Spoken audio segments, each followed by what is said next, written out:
Hello and welcome to another episode of PTV FC.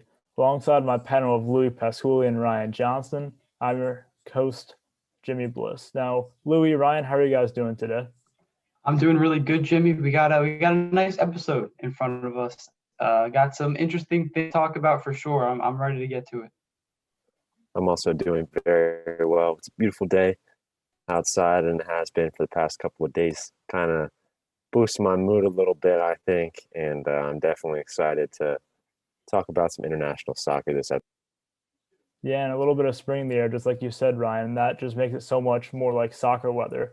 And we have a treat this episode, as this episode is going to be entirely around the international play. So let's just hop straight into it right now.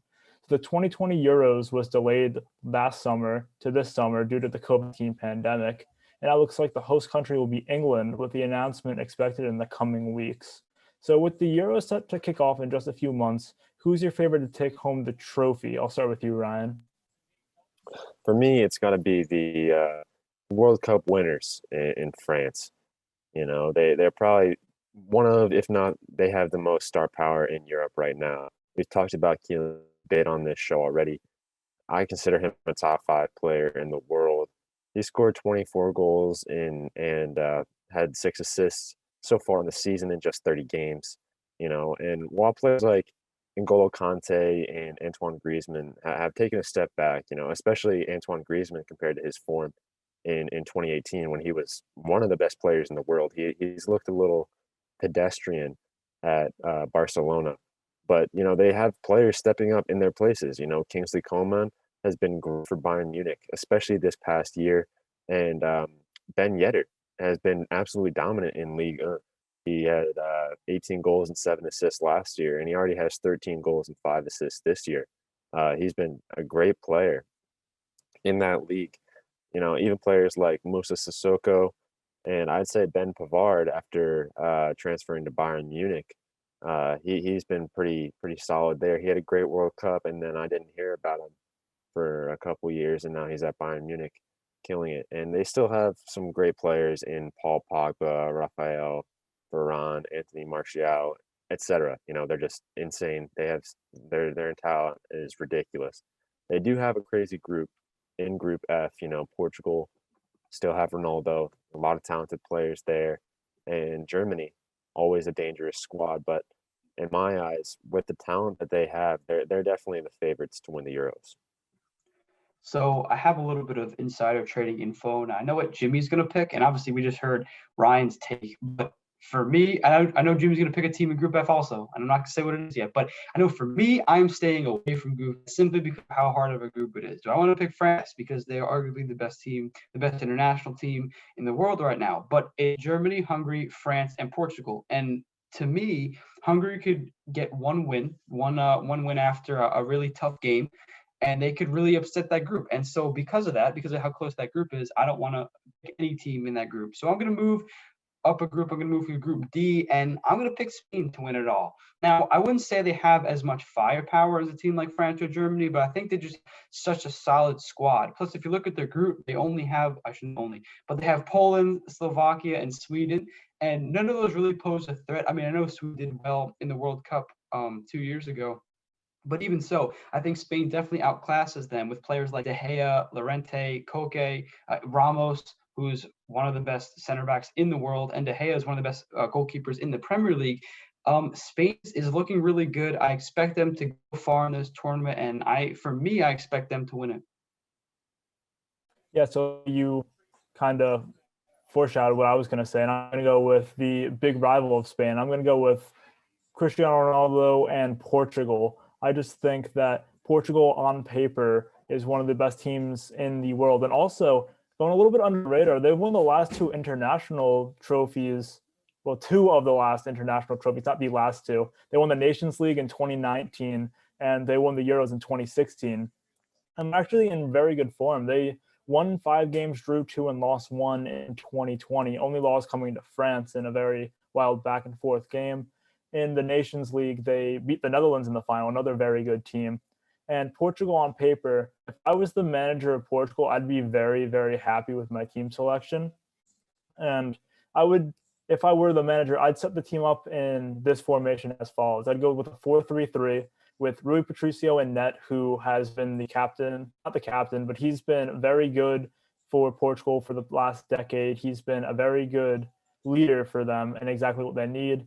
A defense of Ricardo Pereira, Pepe, Ruben Diaz, and João Cancelo. The latter two, Ruben Diaz and João Cancelo, playing at Man City together, forming a wonderful chemistry. Pepe, another great leader. A midfield three of Ruben Neves, Danilo Pereira, and Bruno Fernandez. And that's just a perfect front three, midfield three for me, Danilo Pereira being the holding midfielder, Neves being the box-to-box, a very underrated passer. And I think that he's going to move to a bigger team either this summer or next. Then Bruno Fernandez, probably a top three midfielder in the world, all the creativity that you would want. On the front three, I'd go with Bernardo for sure on the right. I'd go with Cristiano Ronaldo down the middle, and either Goncalo Guedes or João Felix on the left, as they both have been playing on the left a lot. And this front three, as far as the rest of the roster, it's just unstoppable. I just don't think that they're going to be they're not going to be slowed down that much in the Euros this year, and I think it's their tournament to lose. But anyway, moving on to another country, the United States. They have been having a lot of players playing overseas, and many of them at some of the biggest clubs in the world, such as Barcelona, Juventus, and Chelsea. So what do you think about the future of the national team, and how do you think they will do in the 2022 World Cup? Louie, you have the floor. I can't wait. I'm so happy to see these guys prosper in Europe, be able to play at a high level, whether that be in the Premier League or the Bundesliga or Serie A, whatever the case might be. There's at least one player in the starting 11 from a team, and I'm pretty sure 4 of the 5 big leagues. I'm not sure about Ligue 1, but I know for a fact that there are players in the Bundesliga and the Premier League as well. So I think it's awesome that their American players are going overseas and they're playing on the European teams, which before would look silly. You would never suspect an American player to be good enough to play in Europe, but now it's becoming a reality. And this is going to be awesome for America. Another player I want to highlight real quickly is Gio Reyna, and he plays for Borussia Dortmund. He's the son of the Reyna who played for the U.S. men's national team, who was very, very good. I believe he's younger than me, which is insane to think about, that he's playing professional soccer and the dude's like 18. But he's going to be really good once Haaland and Sancho leave Borussia Dortmund, because that's going to be his attack, him with Thurgood Hazard on the wing. But regardless, these players are going to do well in the future. And I really look forward to 2022's World Cup, because it's going to be 2 years from now, and all of these players are going to have time to develop and be able to play at the high level of European competition rather than playing in the MLS. And this is really going to help the United States as a whole. I'm with you, Jimmy. I think that this team can go far in the World Cup, and a little bit of genuine belief. But this American team, after being what Ryan would probably call dog water for so long, is finally being able to have players who are playing at a European level and are playing at a high level. I'm excited. I honestly can't wait. It's going to be good. Man, Lou, you're really calling me out right there. But, I'm really excited too.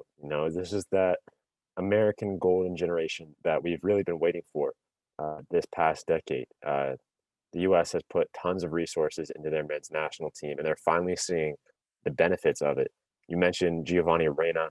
He's been having a decent season for Dortmund, 3 goals and 5 assists. That's decent, especially for an 18-year-old winger. That's huge potential right there. Obviously, we've got Christian Pulisic. He's been the star of the men's national team for the past few years. He hasn't had the best season, but we all know what he can do. He may not be in form right now. And he was struggling under Lampard, that's for sure.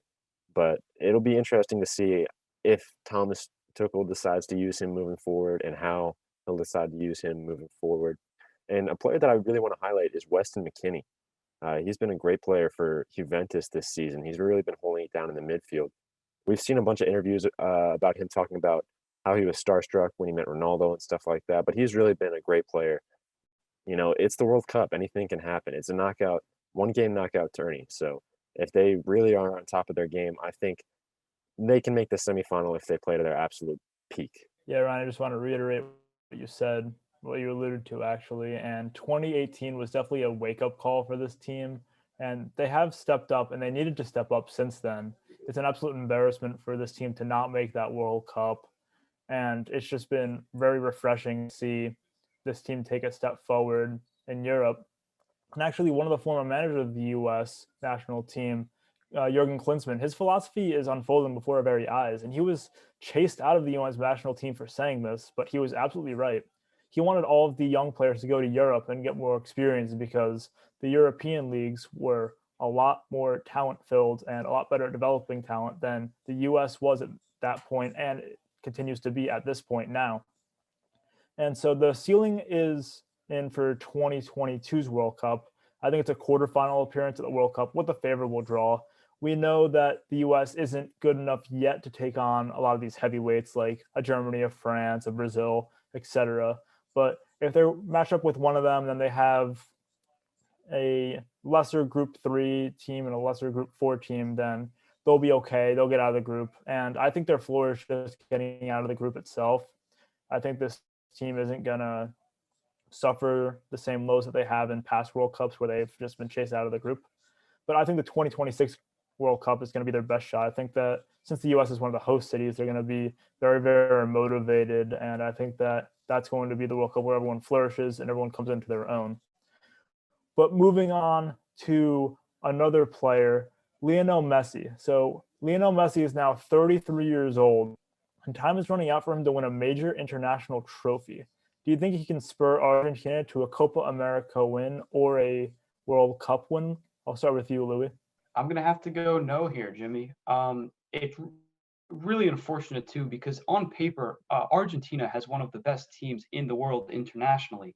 And they can just never seem to play well enough or have enough chemistry together to win a major tournament, especially when Messi was there. Because I remember watching the Copa de America against Chile when I don't know if it was the finals or the semifinals, and it went into penalties and Messi skied a penalty. And I remember him sitting on the bench crying. And I did feel bad for him because I remember thinking it was probably his last chance of winning any major international trophy.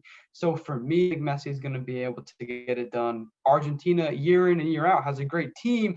But even in the World Cup in 2018, they had an exit that many would have. I believe they lost to Croatia, who had a good team back then. But even so, they don't play as well as I think they should have. They should be playing, and because of that, I don't think he's going to get it done. Yeah, I've got to agree with Louie here. They have an amazing attack. Paulo Dybala, he's been a great player for Juve the past 2 seasons. Di Maria, we know him at PSG. He's been one of the top players in the world for the better part of a decade, really. And obviously you have Lionel Messi, and in my opinion, the GOAT, the greatest player to ever do it in soccer. But just kind of rely on Messi to do all the heavy lifting, it feels like. The rest of their team is just kind of lacking outside of that offense, Emiliano Martinez is their starting goalkeeper. And it's not like he's terrible or anything like that. But you look at a team like Brazil, who I think is going to win the Copa America and has a really good shot at winning the World Cup. Their goalkeepers are Ederson and Alisson, 2 of the best goalkeepers in the Premier League. Like, what they can just pick their choice of who they want on the day, really, and just have them play. It's ridiculous. Compared to Argentina, they just have so much more talent across the pitch. And, I don't even know who Argentina's best defender is at this point. Is it like Nicolas Otamendi? What did he do at Manchester City? Like, nothing. He transferred there, sat on the bench pretty much. So it's not that, like, Argentina is terrible, but they're just not talented enough to compete against those top teams like Brazil, in my opinion. And as much as I love Messi and watching him play, I don't see him winning a major international trophy before he retires. I'm going to go out on a limb and disagree with the 2 of you. Lionel Messi, I think, is going to win a trophy, a Copa America. I don't think that there's any chance of him winning a World Cup, but he'll either win the 2021 or the 2024 Copa America, I think.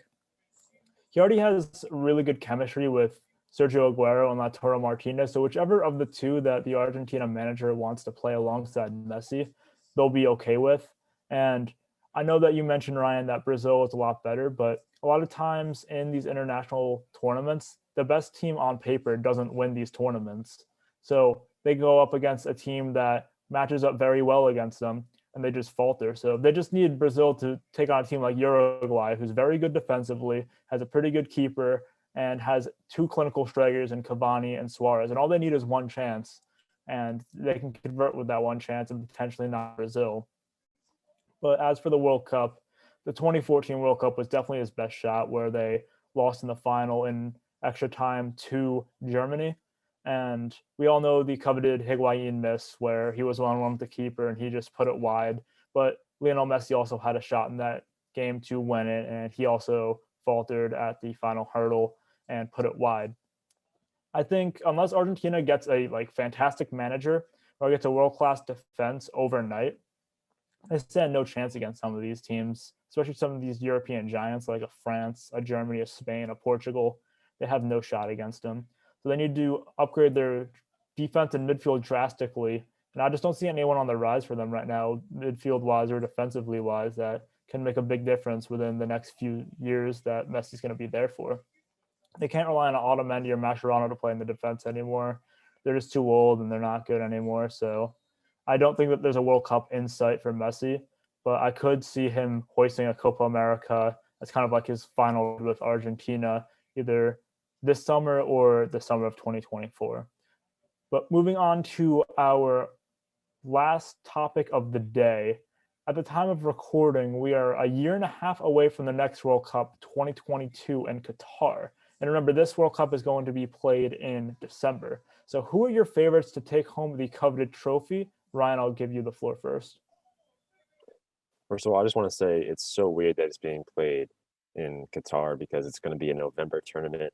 It's going to be really interesting to see how it affects the club play and everything like that. It's a really weird location to have the World Cup, in my opinion. But I've already talked about them so far this episode, and I'm gonna go with them again. I'm really high on France. I've already talked about their talent. Kylian Mbappe, Kingsley Coman, Ben Yedder, et cetera, et cetera, et cetera. The list goes on. But what really is sort of tantalizing to me about France is that they're so young. All of their really star players are in their primes or just about to enter their primes. Kylian Mbappe is in his early 20s. Kingsley Coman, early 20s. Martial, early 20s. Pavard, early 20s. And then you have guys like Paul Pogba, 27.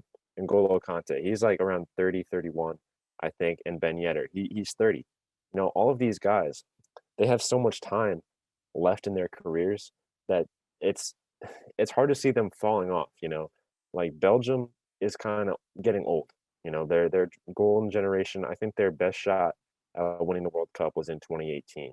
But some of their really key guys are starting to leave their primes, and it could be this 2022 World Cup could really be their last shot at winning it for at least a little while until they have their next generation of talent come in.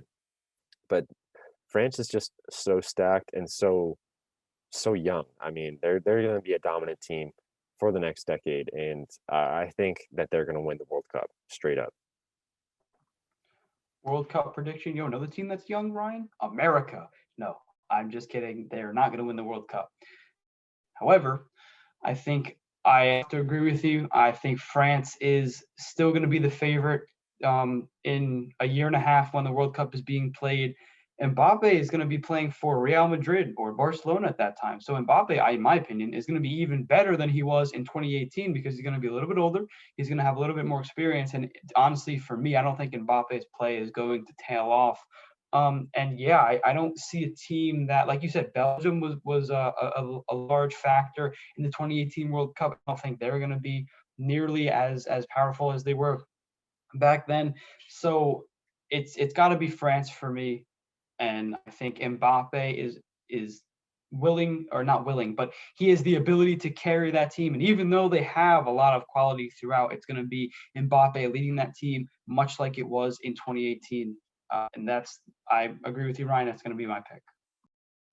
Definitely a good choice going with France, but I'm going to go with a little bit of a dark horse, who also happens to be France's biggest rival. I'm going to say that Germany is going to win the next World Cup. So I think that they have the best midfield in the world, and I don't think it's very debatable. I think with Kroos, Kimmich, and potentially Muller in their midfield just next year. They have everything that they need with their box-to-box midfielder in Kroos, their defensive midfielder in Kimmich, and their attacking midfielder in Muller. They have a fantastic front line as well with Timo Werner, Marco Reus, and Serge Gnabry. And they can even bring Sané on as well off the bench. So having him as a super sub is going to be absolutely terrifying for all defenses. They're going to have one of the best goalies in net as well with either Manuel Neuer or Marc-Andre ter Stegen, based on whoever they want to choose. I know last World Cup they picked Neuer and it didn't turn out that well. So if they go on to ter Stegen, maybe it'll be a different outcome. Defense will be either led by some combination of Boateng, Soule, or Hummels. One of those three will probably be given the captain's armband, and they're going to be calling the shots for them defensively. And so this oddly reminds me of the 2010 World Cup where Spain won it, and it was mostly Barcelona players. This Germany team is pretty much all Bayern Munich players, minus Lewandowski, Coman, Davies, and Alba. So you take out the striker, a winger, a left back, and one of the center backs, and you replace them with other Bundesliga players that are very, very good. And we've seen Bayern Munich just tear through the Champions League last year. They tear through the Bundesliga last year. They're tearing through the Champions League again this year. So they already have the spine, a team that is cutthroat, that is absolutely phenomenal day in, day out in the Bundesliga. And just to touch upon your 2 points about France, there's actually a trend going around of defending champions in the World Cup doing really, really bad in the following World Cup. So just in 2014, Spain didn't make it out of the group after they won the World Cup in 2010. Then Italy, the same thing in 2010. They didn't make it out of the group after in 2006. Brazil got knocked out of the quarterfinals in 2006 after winning the 2002 World Cup. And in 2002, France didn't make it out of their group in 1998. So I could definitely see something like that. I know Germany didn't make it out of the group last time around. And this is also Joachim's final ride with the German national team. So they're going to want to put it out on a high. He's a very good manager. He's the best manager in in German football history. So I think that he is going to spur them to a World Cup win in Qatar in 2022. But that will wrap up this week's episode of PTV FC. Once again, I'm your host, Jimmy Bliss. For my panel, Ryan Johnston, Louie Pasculli. Thank you for watching, and we appreciate your support. Be sure to tune in to next week's episode where we have you covered on all things soccer all year long.